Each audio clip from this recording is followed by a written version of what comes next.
A massive, massive upset incoming.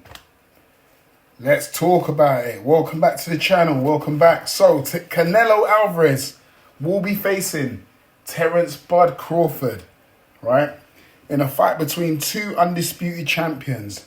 Canelo being a 168 undisputed champion. Terence Crawford being a 147-pound lineal undisputed champion. Moved up to 154. Took on Israel Madrimov. Picked up a belt at 154. And now wants to take on the likes of Canelo. So this is the super fight of 2025. Possibly could be the fight of the decade, right? Canelo, a very decorated fighter, Mexican fighter. Moved up in the divisions. Pound for pound, top 3 fighter for the past how many, God knows how many years. Terence Crawford has broken into that league as well, being top 3 pound for pound fighter. Disposed of Errol Spence with ease, a fight that he was looking for 5 years. So it's a fight that could have come 5 years earlier. Terence Crawford being 37 could have done a lot more had Spence not dodged him for 5 years. Who knows where Terence Crawford would be now. But anyway, there's no point in looking back at the past. It is what it is. Crawford has built himself up now, right? He's taken his time to put on the right amount of weight carefully, not rushing it. Built muscle to try and move himself up in the division up to like 168, which is a big jump from 154. And we look at the likes of Jermell Charlo. A lot of people say, well, Jermell Charlo was undisputed 154-pound champion, acclimatized. He moved up to fight Canelo and could not trouble him. This is the difference between Jermell Charlo and Terence Crawford. Jermell Charlo was looking for a payday, okay? It was his brother that was supposed to fight Canelo, but, his brother was not in the right frame of mind to be taking on a fight of that magnitude. So Jermell stepped in. Jermell wasn't ready for Canelo. He was still a 154-pound fighter that just wasn't cutting weight to move up to 168. Terence Crawford's not a 147 fighter or 154 fighter, not cutting weight to move up. He's now built himself up into a higher weight class, right? He could probably fight at 160 now pretty easily. I don't know whether he's going to stay around those weights or drop himself back to 154. We'll have to wait until after this fight to see. I'm going with Crawford. I'm going to say it straight away from the beginning. I think Crawford's going to shock the world. It's going to be a great upset here. A lot of people are not seeing it, obviously, the same way that I'm seeing it. Same way I see the Spence fight, and I realised that it was going to be a no contest between the two guys. I see, no, not a similar thing here. This will be a great fight, but this will be the fight that probably most people thought that Terence Crawford would have had with Spence, okay? And for me, the whole thing with Crawford and Spence is Spence was just too slow. Spence is a good fighter. He's got skill, good boxing IQ. He knows what to do, when, at what time. But the thing with Spence is he is just too slow and robotic for Terence Crawford, who is ambidextrous, very light on his feet, very fluid, relaxed.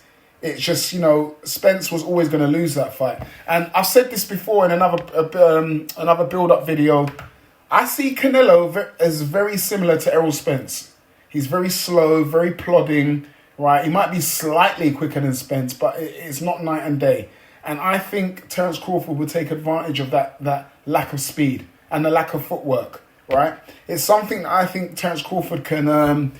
he'll be able to manage that for 12 rounds pretty easily, I think. I think maybe in the last championship rounds, Canelo might try and turn the heat up, and that's where Crawford needs to be careful, because Canelo will be putting enormous amount of pressure on him. In the Bivol fight, he was losing the Bivol fight. He was getting sparked up in that Bivol fight, but you can see Canelo with a great solid chin was still coming forward and still trying to get something out of that fight. Now, a lot of the fans I've been seeing in the comments have been saying, Canelo's been 24 rounds of Triple G, or more than that, 36 rounds of Triple G. What is Terence Crawford going to do to him? Listen, people don't seem to understand when it comes to power, punching, and chins, right? It's not the punch, I should put it this way. It's the punch that you don't see coming is the one that knocks you out or knocks you to the ground. Sometimes it's not about how much power you have in your punch. It's whether you can deceptively disguise your punch and land it on your opponent without him realizing you was going to land on him.